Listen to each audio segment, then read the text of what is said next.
Hey folks, today we are taking a look at iGear's Mini Warrior MW-04 UFO. This is the Not Cosmos figure from the iGear line. Now, I do apologize if you hear what sounds like chirping in the background. A cricket has gotten into the house and my cats have not done their duty yet and eaten it. So, I do apologize if you hear a cricket in the background. There's really nothing I can do about it. So, we're going to go ahead and take a look at the figure. First, the box is the standard Mini Warrior box. It does come with instructions and a nice little card.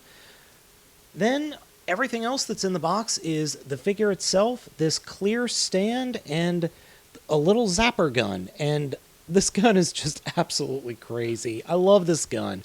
It's something that harkens back to the 1950s. The serial TV shows back in the 1950s, like Flash Gordon and that sort of thing. So I really like the little gun. Now the figure is a nice UFO. I really like the UFO. As you can see, it does plug into the stand on the bottom, and we'll talk about the stand in a minute. But the UFO itself is really well done. Lots of nice detailing, and it looks like Cosmos. I mean, it's supposed to be Cosmos. It really, really succeeds in what it's aiming for.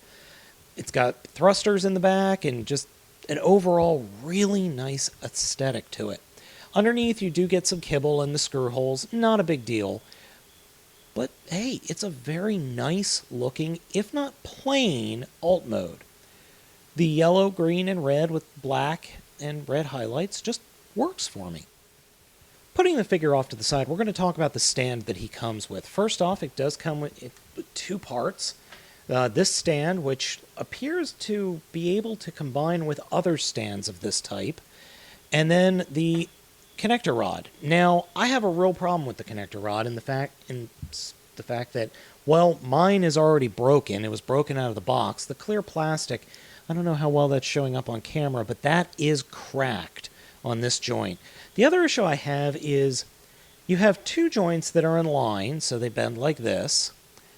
And then you have another joint that bends the complete opposite direction. I have no idea why it does that. It's almost as if they assembled it wrong. In fact, I'm all but certain this has been assembled wrong. Because when you put it into the stand, you get that movement, you get the middle hinge movement, but then the top hinge moves side to side, so you get the UFO doing one of these, which makes absolutely no sense. So you want him to, or like this. That makes no sense. I'm not sure if this thing is supposed to be mounted on a wall, and then you're supposed to display the UFO like this?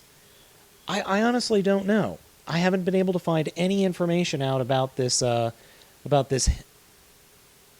stand and hinge. It makes no sense to me.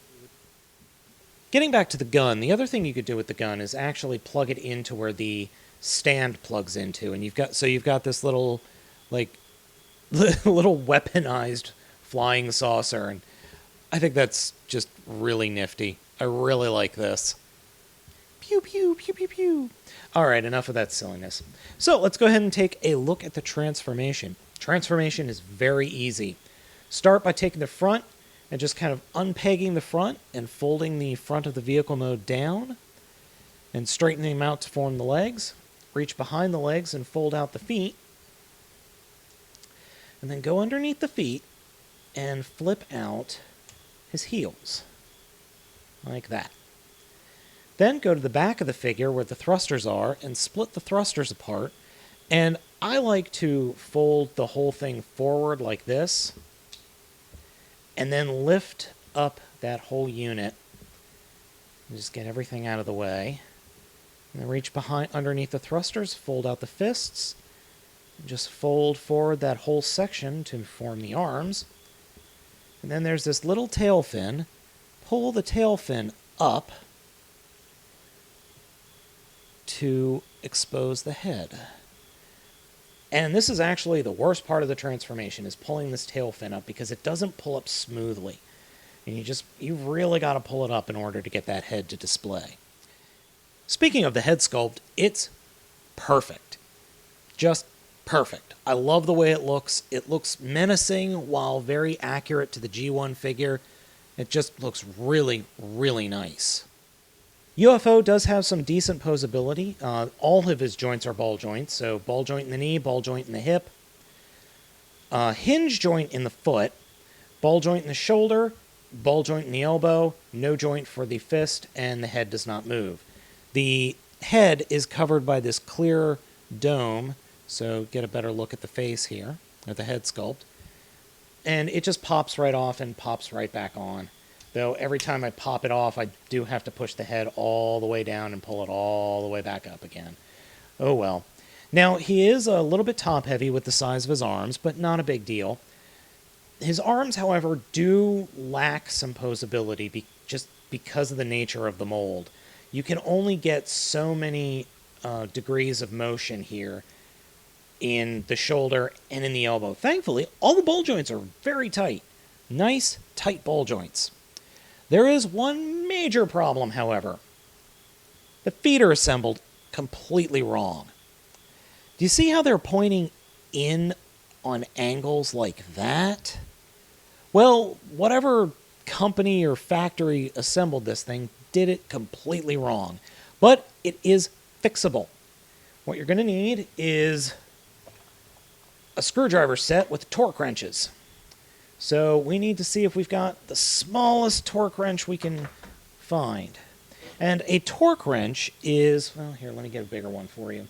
A torque wrench is one of these star bits.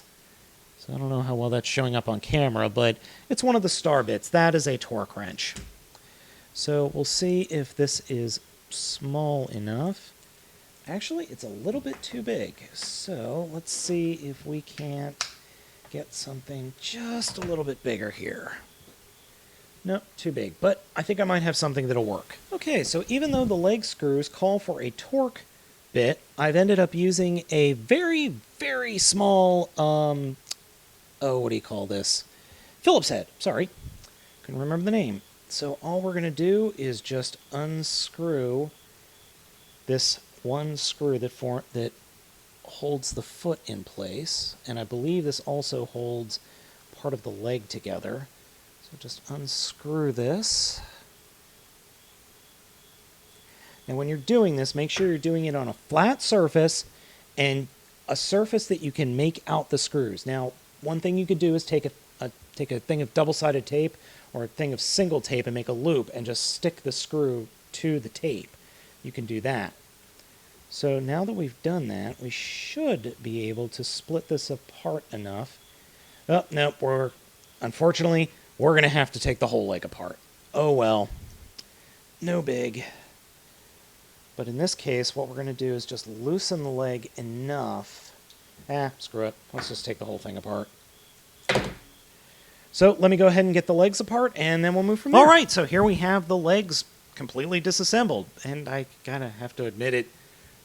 This kind of reminds me of Dino Man from one of the Mega Man games. I don't know, it just reminds me of something from a Mega Man game. Okay, so what we've done is we've pulled all the screws out. Now there is one screw kind of stuck in here. It just didn't want to go any farther, so I didn't try to pull it out. So what we're going to do is just wiggle the feet off of this peg right here.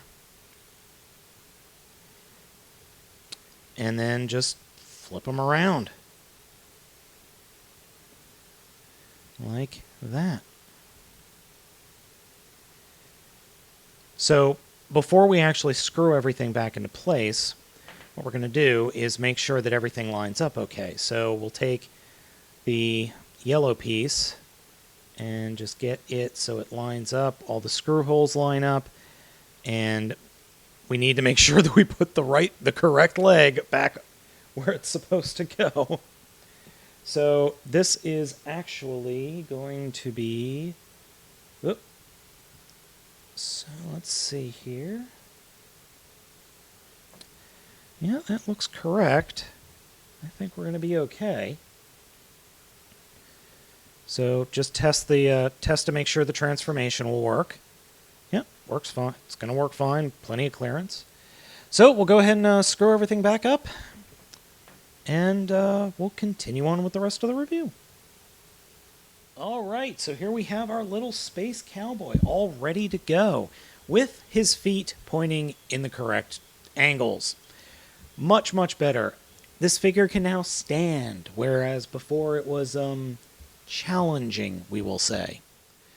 Per a request on Twitter, I was asked, can this guy hold any of the Arms Microns figures? And the answer is yes. In fact, Hench, Spray, and I can't remember what number 2 is, the Not Huffer, can all hold Arms Microns figures. Now, I do have to warn you that the fit is very, very tight.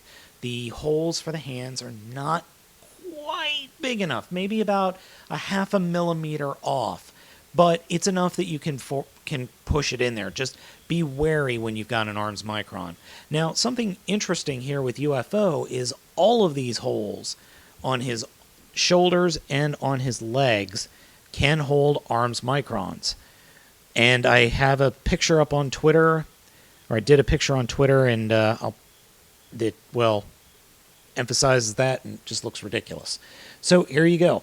Now he can also use his stand in robot mode. So let's go ahead and remove the little Arms Microns, get him plugged in, and there you go. Now, I would prefer having maybe a Tommy Show web stand or maybe a Figma stand, because the stands are a little bit more higher quality. The plastic on the base is fine, but the actual plastic for this part is not so fine. In fact, it's, as I already showed you, it's already broken. So, hey, it's par for the course. So, I would recommend this figure. I like this figure a lot. I think he's a lot of fun, and he's just, I'm committed at this point. I'm going to try and get all the mini warriors that I can as they come out. But beware, if you're going to get a UFO or MW-04, be sure to have a small screwdriver handy. I think this is a 0.5 Phillips head. Be sure you've got that handy, because you're going to need to fix the legs. Other than that, this figure's pretty cool. Picked him up at TF Source, and I recommend you do the same.